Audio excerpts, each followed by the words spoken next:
Hello, welcome to my channel. Today we'll be drafting a shirt pattern. Here is the paper we are working with. So from the middle, like from this part where you see me placing my tape rule, I'll be measuring 1 inch all the way to the end of the paper or to the length of the top I'm making. This thing I'm doing here is where our button will be sitting. If this is the first time you're here on this channel, welcome to the family. Please remember to subscribe, like, share my video, drop a comment so we can learn together. Then if you're a returning subscriber, seriously, I'm so happy to see you here again. Welcome back again to my channel. So let's continue with our tutorial for today. So what I'm doing here is, after marking that 1 inch all the way down to the length of my the top I'm making, I'm ruling the line across. Then I'll be marking another 1 inch, that's the second 1 inch, and I'll rule a line across as well. So what you see me doing here is ruling across the second 1 inch that I measured. After that, I'm still going to measure another 1 inch, making it a total of 3 inches. So I'm marking the third one. You can actually go ahead and just mark 3 inches, or you can do it the way I'm doing it. I'm just doing it so that we understand what I'm doing. And I'm just ruling across all the points. What I have is a short ruler, so I just had to work with it. So the next thing I'm showing here is to show you that it's the total of 3 inches. Now I'll be taking my body measurement. My shoulder is 7 inches. That's half of my shoulder actually. I'm going to be adding half an inch to it, so I mark 7.5 in the half an inch is for allowance. Now my shoulder slope, I'm coming down by 1 inch from my shoulder length, and next I'll be marking my neck width, which is 3 inches, and I'll connect from my neck width to my shoulder slope. So just watch what I'm doing. This is just we drafting a basic bodice. If you see my tutorial on how to draft a basic bodice, that's exactly what I'm repeating here. Now I'm going to be measuring that 7.5 again for my chest line, and I'll rule across that point. The chest line is where our armhole curve will be sitting. Now I'll be taking my bust point, which is 10 inches, my waist, which is 16 inches, the length of the top I'm making is 24 inches, and I'm adding 1 inch to it for hem allowance.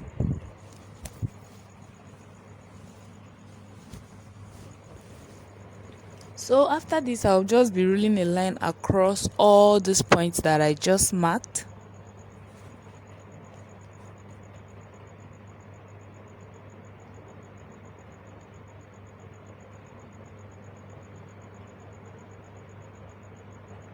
Then I'll go ahead and label the points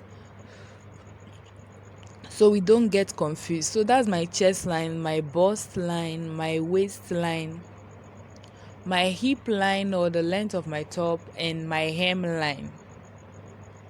Now let's work on our armhole curve. So I'm going to mark that 7.5 at my shoulder. I'll mark it on the chest line as well, and I'm just going to connect from my shoulder slope to my chest line.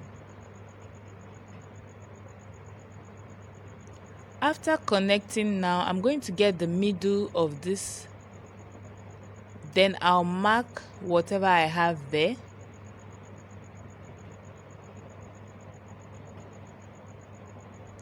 Then from that middle, I'm going in by half of an inch.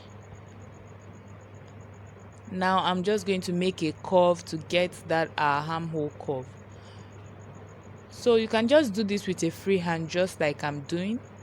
If you have a French curve, you can work with it. Now my bust is 36 divided by 4 is 9 inches, so I'm going to be marking 9 inches there, and I'm adding 1 inch for sewing allowance. My waist is 28 divided by 4 is 7 inches. I'm going to be adding 1 inch for sewing allowance, but because I don't want it to be too tight, I went ahead to just minus 1 inch from whatever I had at my bust at my waist.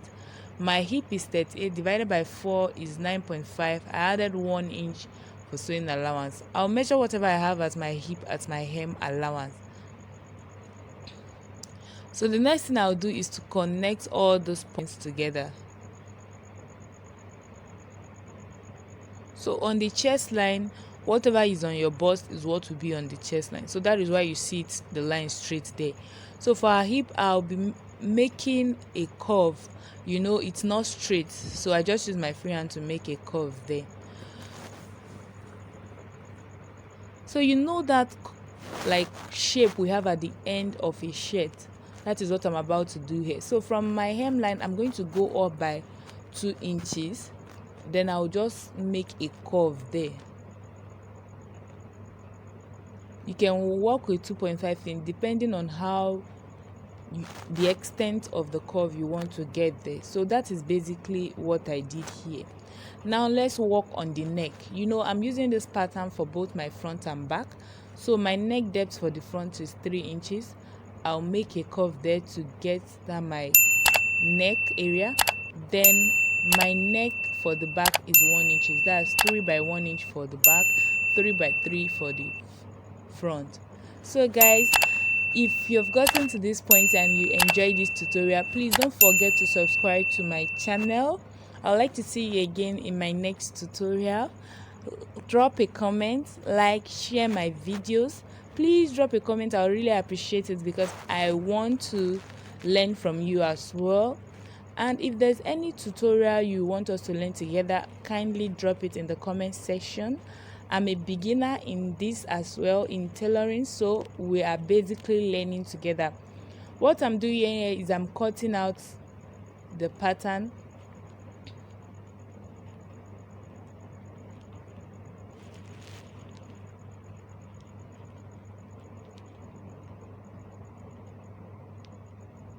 And seriously, I've been away for so long because I was feeling like, I don't know, I needed a lot to come back to YouTube, but at some point I felt I just have to keep doing this.